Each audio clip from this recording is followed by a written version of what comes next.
Как это самое, как вы знаете, Отче наш, сущий на небесах? Ой, что, молитву Отче наш не читает? По-своему. Так написано же в Библии. Иисус, от Матфея 6 глава, там написано.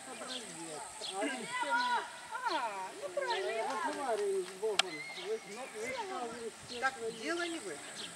И когда у Иисуса спросили, а как нужно молиться, он сказал, зайди в